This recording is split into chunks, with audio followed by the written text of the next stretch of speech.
Olá, boa noite. Começa agora o Jornal da Justiça desta terça-feira, 17 de novembro.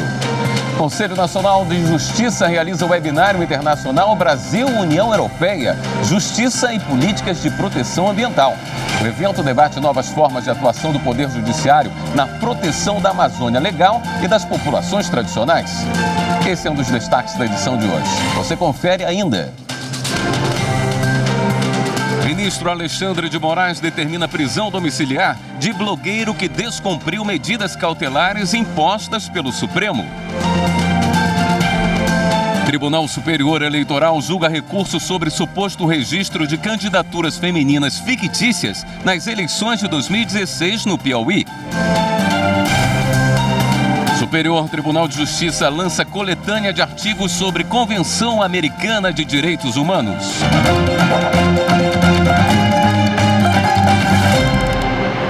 O ministro do Supremo Tribunal Federal, Alexandre de Moraes, determinou a prisão domiciliar do blogueiro Oswaldo Eustáquio e o uso de tornozeleira eletrônica por ele. O blogueiro é um dos investigados em inquérito que apura a organização de atos antidemocráticos e ataques a ministros da Corte. Na decisão de hoje, o ministro afirma que Eustáquio vem descumprindo sistematicamente as medidas cautelares que lhe foram impostas em julho deste ano, em substituição à prisão temporária. Entre elas, a proibição de deixar Brasília sem autorização prévia da Justiça e de usar as redes sociais. Alexandre de Moraes cita que o investigado viajou a São Paulo e ao Rio de Janeiro e que foi autor de inúmeras fake news imputando crimes a candidato a prefeito da cidade de São Paulo, sendo necessária ordem judicial da segunda zona eleitoral do estado para a retirada do conteúdo. Além da prisão domiciliar, o ministro determinou também a busca e apreensão de computadores, tablets, celulares e outros dispositivos eletrônicos em posse do blogueiro. O Conselho Nacional de Justiça promoveu hoje o primeiro webinário internacional Brasil-União Europeia. No evento foram discutidas políticas de proteção ambiental aliadas a novas formas de atuação do Poder Judiciário no âmbito da Amazônia Legal. Especialistas debateram novas formas de atuação do Poder Judiciário na tutela da Amazônia Legal e das populações tradicionais envolvidas. Na abertura, o embaixador da União Europeia no Brasil, Ignácio Ibáñez, falou sobre o acordo comercial com o Brasil, que prevê exigências na área do desenvolvimento sustentável e proteção aos povos indígenas. Destacou também a importância da cooperação com o Judiciário na preservação do meio ambiente. Estamos aqui hoje para trabalhar juntos, para compartilhar nosso conhecimento, nossa experiência, nossas tentativas e erros, para identificar soluções juntos que nos ajudarão a entregar um futuro melhor, mais verde, mais sustentável e inclusivo para nossos filhos e para as gerações que virão. O presidente da Comissão do Meio Ambiente da Câmara dos Deputados, deputado Rodrigo Agostinho, fez um balanço sobre a situação do meio ambiente no país. Nós temos lacunas legislativas, a nossa lei dos crimes ambientais, para a maior parte dos crimes, são crimes considerados praticamente de menor potencial ofensivo, ninguém é responsabilizado. Nos últimos 12 meses, nenhuma multa do IBAMA foi cobrada pelo governo federal. Já o presidente da Comissão Externa do Pantanal no Senado, Wellington Fagundes, destacou a criação do Estatuto do Pantanal. E o que é o Estatuto do Pantanal, senão um instrumento jurídico norteador de ações institucionais, governamentais e não governamentais dentro do bioma. Depois, o presidente do Superior Tribunal de Justiça, ministro Humberto Martins, falou sobre a criação pelo CNJ do Observatório do Meio Ambiente do Poder Judiciário. A partir deste encontro, nós, que fazemos parte do Judiciário, reforçamos o compromisso da proteção socioambiental, através da utilização de boas práticas nacionais e internacionais. O presidente do STF do CNJ, ministro Luiz Fux, destacou que o Brasil e a União Europeia são signatários dos mesmos tratados e, portanto, adotam os mesmos princípios no que diz respeito à proteção do meio ambiente. A Constituição brasileira também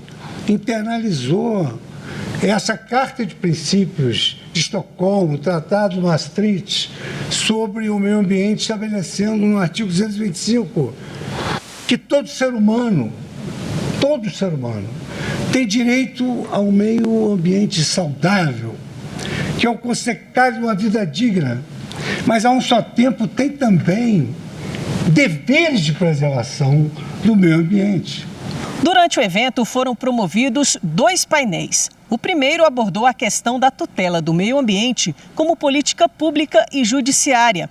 No segundo painel, foi divulgado estudo realizado pelo perito brasileiro Antônio Ludovino Lopes e pelo europeu Henrique Doblas sobre como o poder judiciário pode ser garantidor tanto da Amazônia Legal quanto do meio ambiente em geral.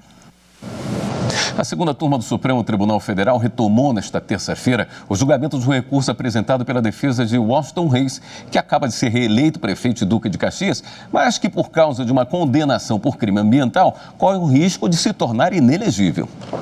Há quase 4 anos, Washington Reis foi condenado pela segunda turma do Supremo a uma pena de 7 anos e 2 meses de prisão em regime semiaberto. Segundo os autos, o prefeito de Duque de Caxias, na Baixada Fluminense, fez um loteamento na área em torno da Reserva Biológica do Tinguá sem licença ambiental. O dano à unidade de conservação está previsto no artigo 40 da Lei de Crimes Ambientais. Agora, a defesa do político pede no STF efeito suspensivo aos embargos de declaração, porque mesmo com a candidatura à reeleição sub júdice, ele participou da disputa eleitoral do último domingo e foi reeleito. Mas por causa da condenação por crime ambiental, ele pode se tornar inelegível. O caso ainda envolve uma outra questão. Quem é o responsável pelo julgamento dos recursos? A própria segunda turma ou o plenário do STF? O julgamento desta terça-feira começou com o voto vista do ministro Gilmar Mendes. Ele votou a favor do pedido de suspensão dos embargos. Diante do imbróglio desencadeado na presente questão de ordem, acerca de qual órgão colegiado será competente para proceder à continuidade do julgamento do recurso, entendo oportuna e necessária a atribuição do referido efeito suspensivo como medida cauteladora necessária a assegurar o resultado útil final do processo. O relator ministro Edson Fachin divergiu. Se se reconhece ao regimento interno do Supremo Tribunal Federal força de lei, suspender a eficácia desse artigo 3º ou decidir em sentido diverso, com todo respeito, é a rigor legislar. E não creio que tenha este colegiado fracionário essa competência extraordinária para tanto. Mas o ministro Ricardo Lewandowski pediu vista e o caso será examinado numa próxima sessão. E a seguir, os destaques da sessão do Tribunal Superior Eleitoral, depois do intervalo.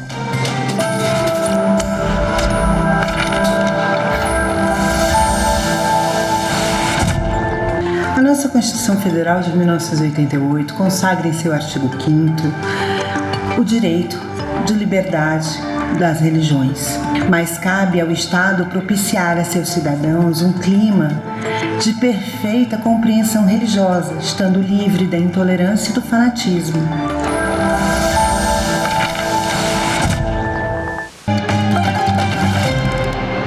Daqui a pouco tem sessão plenária no Tribunal Superior Eleitoral. Repórter Henrique Amaral fala ao vivo do TSE e traz mais informações pra gente.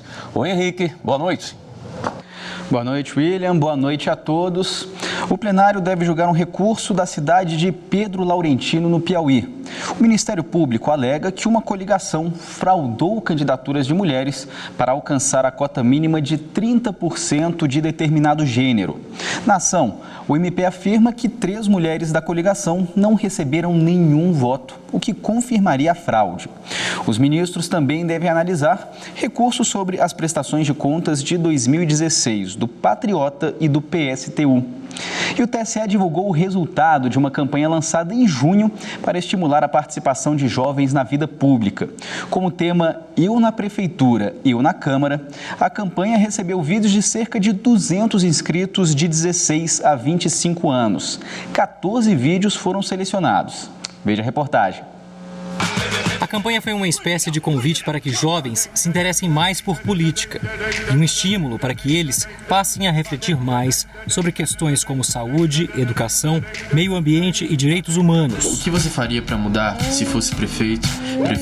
Quando souberam do resultado pelo WhatsApp, mandaram mensagens de áudio comemorando. Boa tarde, eu sou Leandro Oliveira, tenho 23 anos, sou formado em Engenharia Civil e moro em Aracaju, Sergipe. Fiquei bastante feliz quando recebi a notícia de participar dessa campanha, de que meu vídeo foi escolhido, né? Porque é sempre bom sermos surpreendidos por algo bom que a gente não esperava. Então, como sempre gostei de discutir muito sobre política, para mim isso foi uma notícia maravilhosa. Eu me chamo Eduardo Calvila e eu fiquei extremamente surpreso ao receber a notícia de que eu havia sido selecionado. E ao mesmo tempo eu também fiquei muito feliz, porque assim eu posso expor as minhas ideias. Tudo bem, meu nome é Nicolas Marotti Moreira e foi um grande choque para mim. Eu estou muito feliz de ter sido selecionado. Eu acho que isso acaba expandindo o quanto eu posso aprender e estudar sobre políticas públicas, economia e urbanismo. Então, só tenho a agradecer por essa seleção. Eu sou Isabela Félix da Silva, tenho 17 anos e moro no município do Almajari, que fica no estado de Roraima. Eu tive a sorte de participar da política de perto, eu cresci na política, então eu gosto muito de falar nisso. Você pode conferir as ideias dos 14 jovens escolhidos pela equipe de comunicação do TSE no canal da Justiça Eleitoral no YouTube. De todos os lugares para a mobilidade do deficiente físico. O Superior Tribunal de Justiça lançou o livro Comentários à Convenção Americana de Direitos Humanos. Valores consagrados pela Convenção, como a liberdade pessoal e a justiça social, estão entre os temas discutidos na obra. O evento online de lançamento do livro Comentários à Convenção Americana de Direitos Humanos contou com a presença dos ministros do STJ, juristas e professores do direito. O presidente do Superior Tribunal de Justiça, ministro Humberto Martins, destacou a prioridade que a defesa dos direitos humanos tem na Corte.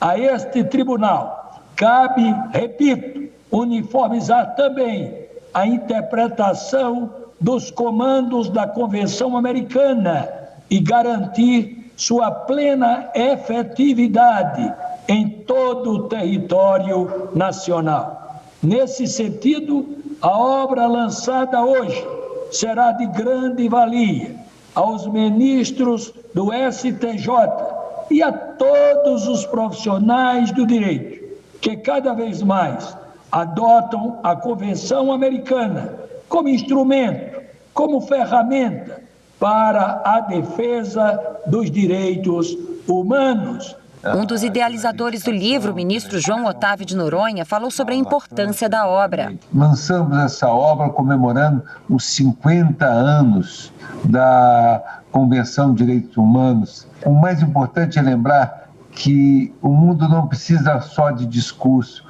O mundo no campo da democracia, na concretização dos direitos fundamentais e, sobretudo, das liberdades individuais, ele precisa de vigilância. O livro reúne artigos que foram apresentados durante o Congresso sobre a Convenção Americana de Direitos Humanos em março no STJ. Ao todo foram selecionados 70 artigos de 140 autores brasileiros, juristas com atuação no direito internacional dos direitos humanos.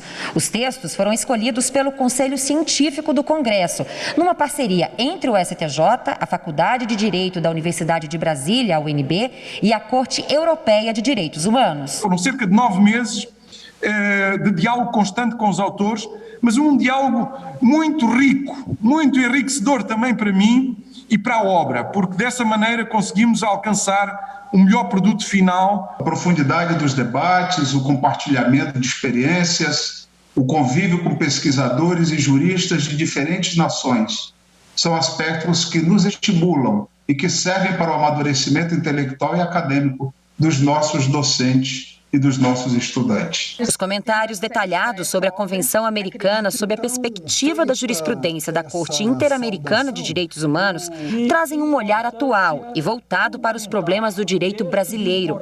Para a jurista Flávia Piovesan, o livro apresenta um importante diálogo entre o sistema interamericano e a justiça brasileira. Estou convencida que esta obra trará uma contribuição qualificada, extraordinária, para fortalecer a tríade direitos humanos, Estado de Direito e democracia no Brasil e na nossa região. O Programa de Combate ao Trabalho Infantil e de Estímulo à Aprendizagem da Justiça do Trabalho promoveu um webinário que abordou os efeitos sociais e econômicos da pandemia no trabalho precoce. O evento foi transmitido ao vivo pelo canal do TST no YouTube. A presidente do TST e do CSJT, ministra Maria Cristina Peduzzi, abriu o evento. A ministra alertou que durante a pandemia, crianças e adolescentes estão expostos a outro risco além da Covid-19, o trabalho infantil. Segundo estes mesmos dados do Unicef, colhidos já entre abril e julho de 2020, só em São Paulo houve um aumento de 26% nas taxas de trabalho infantil no universo de 52,7 mil famílias entrevistadas e assistidas pela instituição nesse período. Então, esse aumento do trabalho infantil, ele veio acompanhado do crescimento do desemprego dos chefes de família e da redução dos salários daqueles que tiveram mantidos empregos, mas com redução. A coordenadora do Programa de Combate ao Trabalho Infantil e Estímulo à Aprendizagem da Justiça do Trabalho, ministra Kátia Arruda, enfatizou que os dados são estarrecedores. Segundo ela, o número de crianças e adolescentes explorados por essa forma de trabalho no Brasil passa de 2 milhões. O que nos faz concluir que o Brasil é um país ainda muito hostil para os nossos jovens. Hostil por quê? Porque há deficiência educacional, alto índice de violência contra esses jovens, particularmente para os negros. Existem quase 3 milhões de crianças e adolescentes entre 4 e 17 anos fora da escola, e esse quadro foi muito agravado agora, no período da pandemia. Um dos convidados do webinário, o padre Júlio Lancelotti, membro fundador da Pastoral do Menor da Arquidiocese de São Paulo, ressaltou que os efeitos da pandemia podem interferir diretamente no crescimento e no desenvolvimento da atual geração de crianças. Eles estão vivendo um momento de sofrimento mental muito grande. Até que ponto as crianças estão entendendo o que está acontecendo?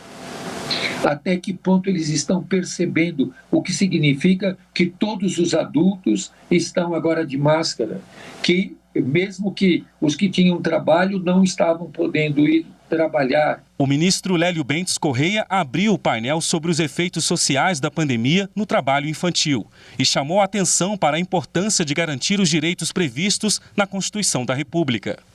É necessário o fortalecimento do aparato de fiscalização do Estado, inclusive auditores fiscais, membros do Ministério Público, assistência social, profissionais da educação e da saúde. É preciso garantir a tipificação penal da exploração do trabalho infantil. O ativista Felipe Caetano também participou do webinário e alertou para o retrocesso que o combate ao trabalho infantil no país deve sofrer devido à pandemia. Agora a gente vai ter um regresso, que na minha visão isso está mais de 2, 3 anos, né, de regresso que a gente vai ter justamente daqui para frente que lutar para conseguir voltar o ponto que a gente estava antes da pandemia. O último bloco do evento teve como palestrante a auditora fiscal do trabalho, Mônica Duay-Libe. Nós temos expertise, nós temos compromisso institucional, nós temos compromisso moral, nós temos uma mudança de mentalidade e esses são ganhos nossos, dos quais nós não vamos abrir mão, e é a partir deles que nós vamos retomar o nosso caminho de crescer, de termos crescimento econômico, necessariamente refletido em desenvolvimento social. O Ministério Público Federal fechou um acordo de cooperação técnica com o Ministério de Minas e Energia. O documento foi assinado pelo Procurador-Geral da República, Augusto Aras, e pelo ministro Bento Albuquerque e prevê ações conjuntas para assegurar o interesse público e o desenvolvimento dos setores de energia, mineração, petróleo, gás natural e biocombustíveis. O termo prevê um intercâmbio de informações e subsídios técnicos entre as duas instituições, com o objetivo de melhorar a atuação dos dois órgãos e também as ações de capacitação. O acordo viabilizará workshops de integração técnica entre o Ministério Público Federal e a União, facilitando o acesso e a compreensão dos membros do Ministério Público Federal às tecnicidades inerentes ao setor energético. O objeto do acordo de cooperação técnica, ora celebrado, delineia bem o espírito e o propósito de sua elaboração. na medida em que estipula condições e meios para a adoção de ações e medidas voltadas ao patrocínio do interesse público e do desenvolvimento dos setores de energia, mineração, petróleo, gás natural e biocombustíveis. E no próximo bloco, segunda reportagem especial sobre os efeitos da pandemia do coronavírus nas empresas e pequenos comércios do país, fala sobre a retomada do pagamento de impostos. Em instantes.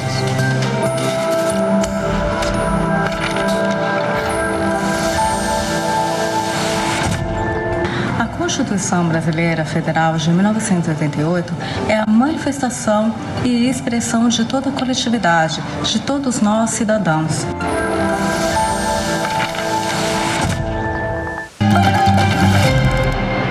Na segunda reportagem especial sobre os efeitos da pandemia do coronavírus nas empresas e pequenos comércios do país, você vai ver que, para reduzir o impacto na pandemia, um dos remédios anunciados pelo governo foi a suspensão do pagamento de impostos. Mas a cobrança já começou a chegar. A questão agora é o que fazer para conseguir pagar essa conta.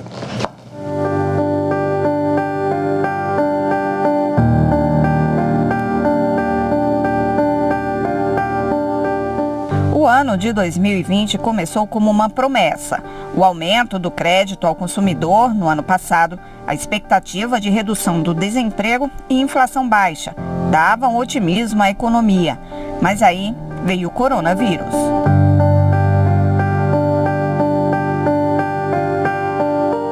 O que começou como um problema sanitário logo virou também uma crise econômica. Com o isolamento social, os consumidores tiveram de ficar em casa e a maior parte do comércio foi obrigada a fechar as portas. Para minimizar os efeitos da pandemia, o governo anunciou o pagamento do auxílio emergencial e lançou uma série de medidas, como o Programa Emergencial de Acesso a Crédito, a flexibilização das normas trabalhistas que permitiram suspensão dos contratos de trabalho e de pagamento de alguns encargos, e o adiamento do pagamento do Simples Nacional, imposto cobrado das pequenas e médias empresas. Um respiro para Daniela Freire, dona de uma clínica de estética. Ela viu a clientela sumir e precisou recorrer 2 vezes à ajuda do governo para manter a empresa. O Simples Nacional a gente conseguiu adiar o imposto de abril para pagar em julho. Só que como a gente voltou a funcionar em julho, a gente ainda estava com dificuldade para pagar, por causa das funcionárias, que eu tinha que manter o salário delas em dia. E então eu fui ao contador de novo e falei, não vou ter condição de pagar agora em julho, o que eu faço? E ele me explicou que estava podendo parcelar. Eu tinha que realmente pagar metade do imposto em julho e a outra parte eu consegui pagar só em outubro, mês passado, né? Então já foi uma ajuda assim enorme, que a gente conseguiu dar um respiro para poder continuar atendendo com o mesmo padrão que a gente atendia, né? Daniela conta que precisou se reprogramar financeiramente para conseguir quitar o valor do imposto que acumulou, mas está confiante. Eu já estava me organizando ao longo dos meses que a gente ficou fechado. Em casa mesmo eu já fui organizando, porque a gente começou a vender os vouchers e eu já fui fazendo a organização de todo o pagamento que a gente recebia para conseguir ficar com tudo em dia. Mas nem todos conseguiram. As medidas de ajuda foram anunciadas em abril, mesmo sem saber o que esperar da pandemia, quanto tempo ia durar, como e quando a economia voltaria ao normal. Muitos empresários não conseguiram fazer um planejamento e em alguns ramos de atividade não foi possível suportar tanto tempo com as portas fechadas.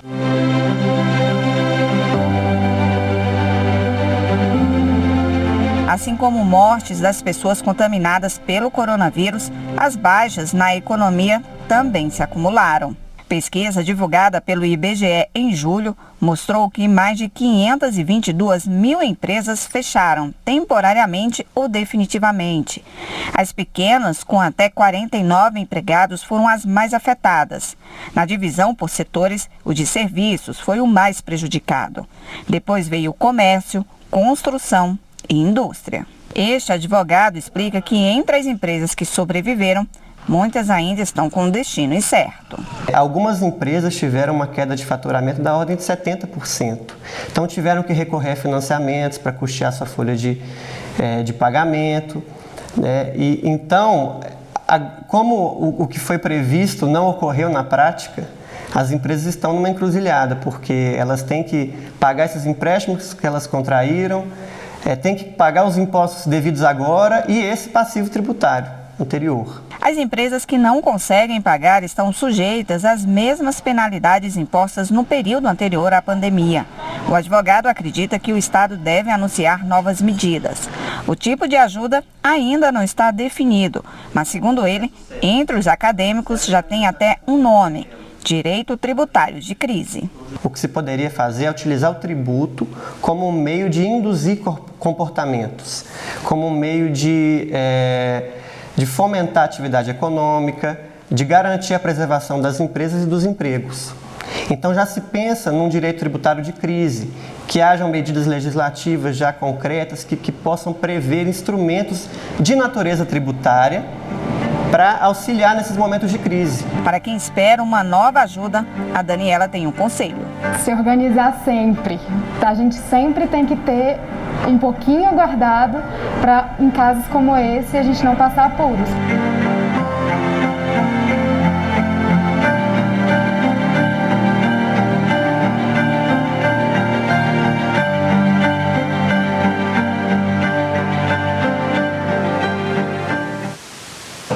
Esta edição do Jornal da Justiça fica por aqui.